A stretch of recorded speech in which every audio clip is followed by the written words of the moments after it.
ముజీర్ ఆధ్వర్యంలో ఆనం వివేకానందరెడ్డి వర్ధంతి వేడుకలు నెల్లూరు నగరంలోని అయ్యప్పగుడి సెంటర్ వద్ద గల ప్రగతి చారిటీస్ నందు ముజీర్ ఆధ్వర్యంలో ఆనం వివేకానందరెడ్డి వర్ధంతి వేడుకలను ఘనంగా నిర్వహించారు. ఈ సందర్భంగా వారు మాట్లాడుతూ ఈ రోజు ఆనం వివేకానందరెడ్డి వర్ధంతి సందర్భంగా ప్రగతి చారిటీస్ నందు మానవ పిల్లలకు అన్నదాన కార్యక్రమాన్ని ఏర్పాటు చేయడం జరిగింది. ప్రతి ఒక్కరికి దగ్గరికి చేర్చుకుని ఆపదలో ఉన్న వారికి ఆపత్ బాంధవుడులాగా ఆదుకునే వ్యక్తి ఆనం వివేకానందరెడ్డి అన్నారు. అటువంటి వ్యక్తిని మనం కోల్పోవడం మన దురదృష్టకరమని, ఆయన లేని లోటు మనందరికీ బాధాకరమన్నారు. ఈ కార్యక్రమంలో అలహరి విజయ్, రాజేష్ నాయుడు, సయ్యద్ సమీం, జియాహుల్లా హక్, పేరారెడ్డి, షమీం పాల్గొన్నారు.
ఈరోజు ఆనం అంటే మా ప్రాణం అని చూపించడానికి మేమున్నామన్నా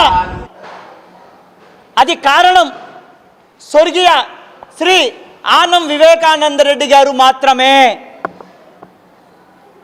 సింహపురి రాజకీయంలో ఒక రాజసం తీసుకురావాలన్నా, సింహపురి రాజకీయాల్లో కుల మతాలకి అందరికి కూడా ఒక విలువ ఇవ్వాలన్నా 70 సంవత్సరాల చరిత్ర ఉన్నటువంటి ఆనం కుటుంబంలో నేను చూసిన ఆనిముత్యం ఎవరైనా ఉన్నారు అంటే నా వయసుకు తగ్గట్టు అది శ్రీ ఆనం వివేకానందరెడ్డి గారు మాత్రమే అని తూచా తప్పకుండా చెప్పడానికి నేను రెడీగా ఉన్నా. ఎందుకంటే ఆ యొక్క స్కూల్లో ముస్లిం మైనార్టీ నాయకుడిగా ఎవరైనా ఉన్నారు అంటే వక్ఫ్ బోర్డ్ చైర్మన్ ముస్లిం మైనార్టీ నాయకులు ఇచ్చారు, కానీ ఏ పార్టీలో డైరెక్ట్గా విద్యార్థి సంఘ నాయకుడిగా ముస్లింని ఆ రోజు గమనించలేదు, ఆ రోజు లేదు. నాకు మా ఆనం వివేకానందరెడ్డి గారు నగర అధ్యక్షుడిగా, జిల్లా అధ్యక్షుడిగా పదవి ఇచ్చారు. నిజంగా ఆనం కుటుంబకులు పట్టించుకుంటున్నారో లేదో, వాళ్ళకు బాధ కలుగుతుందో లేదో తెలియదు, కానీ మాకు మాత్రం వివేకానందరెడ్డి గురించి ఎవరు మాట్లాడినా రోమాలు దిక్కముడ్చుకొని మా కుటుంబంలో ఉన్న వ్యక్తి నష్టపోయారు అనే బాధ కనబడుతుంది. కానీ ఆ కుటుంబంలో మమ్మల్ని నమ్ముకున్నారు, మా సమీపై చెప్పినట్టు, విజయన్న చెప్పినట్టు మా నాన్నని నమ్ముకున్న వాళ్ళని మేము పనిచేయాలి, మేము ఉన్నామనే భరోసాని కోల్పోయే పరిస్థితికి తీసుకొచ్చినటువంటి ఆ కుటుంబాలకి 2 చేతులు జోడించి ఆ కుటుంబం సంబంధించినటువంటి ఆ కుమారుని నేను కోరుకుంటున్నా. ఏసి సుబ్బారెడ్డి గారిని, ఆనం రంగవల్లి గారిని, అయ్యా మా సమీపై చెప్పినట్టు ఆస్తిపాస్తులు పంచుకోవడంలో మేము ఎంటర్ కావట్లేదు, కానీ రాజకీయ వ్యవస్థలో మాత్రం మీరు రావాలి, వాళ్ళ ఆశయాల్ని పంచుకొని పనిచేయాలని చెప్పేసి మేము కోరుకుంటున్నాం. ఈ 7వ వర్ధంతి చేయడం మాకు ఇష్టం లేదు, కానీ నేను ఎక్కడో హైదరాబాద్లో వ్యాపారాలు చేసుకుంటా కూడా ఈరోజు ఎందుకు వచ్చాను అంటే నెల్లూరులో నా బాస్ నా లాంటి వాళ్ళకి చాలామందికి సహాయం చేసిన వ్యక్తిని మర్చిపోతారేమో అనే ఆలోచనతోటి, గుర్తు తెలియపరచాలనే ఆలోచనతోటి చేసినట్టు ఒక చిరు ప్రయత్నం నా ప్రేమ మాత్రమే అని చెప్తున్నా. అదేవిధంగా 7 సంవత్సరాలు అయితే మీ అందరితో మాట్లాడుతూ టీకేఫుల్ దగ్గర, ప్రెస్ల దగ్గర, అందరి దగ్గర కూడా అయ్యా నా బాస్ విగ్రహం నాకు కావాలి, నా బాస్ విగ్రహం ఉంటే రాజకీయానికి అందరికి కూడా ఒక యూనిక్గా, ఒక రోల్ మోడల్గా చేసినటువంటి ఆయన ఆశయాలు పనిచేయడానికి ఒక విగ్రహం కావాలి అంటే ఆ కుటుంబంలో ఉన్నట్టు వ్యక్తులు చర్చించుకుంటామన్నారు కానీ పెడదాం ముజీర్ అని చెప్పలేదు. నిజంగా నాకు చాలా బాధగా ఉంది.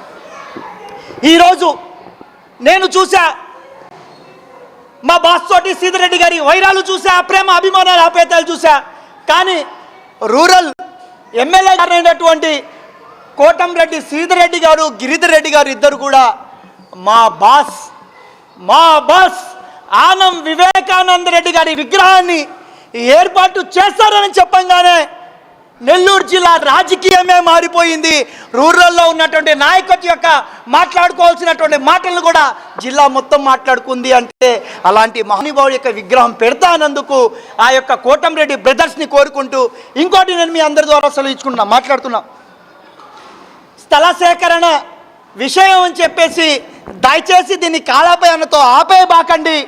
అది ఆనం కుటుంబంకైనా సరే, అదేవిధంగా కోటంరెడ్డి బ్రదర్స్కైనా సరే నేను కోరుకునేది మీ ప్రెస్ ద్వారా, మీ మాట వచ్చినప్పుడు కోటంరెడ్డి బ్రదర్స్ మాట ఎప్పుడు తూచా తప్పకుండా నిర్వర్తిస్తారు కాబట్టి, ఖచ్చితంగా ఆ మాట నిలబడతారు కాబట్టి, వాళ్ళు ఏదో స్థల సేకరణ చేస్తారని చెప్పేసి కాలయాపన చేయాలనుకుంటే మళ్ళీ మర్చిపోతారు ఆ ఏర్పాటు చేసే విధానాన్ని. కాబట్టి ఎస్పీ ఆఫీస్ దగ్గర మంచి ఉంది స్థలం, అదేవిధంగా శ్రీధరెడ్డి గారు చెప్పినట్టు మన యొక్క పొదలకూర స్థలం ఉంది. అదేవిధంగా నగర ప్రజలందరూ కూడా కోరుకుంటున్నారు నగరంలో విగ్రహం కావాలని. తప్పులేదు, ఆనం వివేకానంద రెడ్డి గారి విగ్రహాన్ని 2గా ఏర్పాటు చేయాలని కోరుకుంటూ, ఈరోజు నిజంగా చాలా బాధాకరమైన విషయం, వివేకానంద గురించి ఇలా మాట్లాడతాను నేను అనుకోలేదు. కాబట్టి మా బాస్ శ్రీ ఆనం వివేకానంద రెడ్డి గారికి డైరెక్ట్గా స్వర్గం సఫలం కావాలని కోరుకుంటూ సర్వమత ప్రార్థనలు ఏర్పాటు చేసిన వచ్చిన ప్రతి కులానికి, మతానికి సంబంధించిన పెద్దలకి, రాజకీయ నాయకులకి పేరున ధన్యవాదాలు తెలుపుకుంటూ నా బాధను మీ ద్వారా పంచుకుంటున్నాను. నేనేమైనా తప్పుగా మాట్లాడుంటే క్షమించవలసిందిగా ఆనం కుటుంబాన్ని కూడా, శ్రీధర్ బ్రదర్స్ని కూడా నేను కోరుకుంటున్నాను. మరెన్నో వీడియోల కోసం మా ఛానల్ను సబ్స్క్రైబ్ చేసుకొని పక్కనే ఉన్న బెల్ ఐకాన్ని యాక్టివేట్ చేసుకోండి.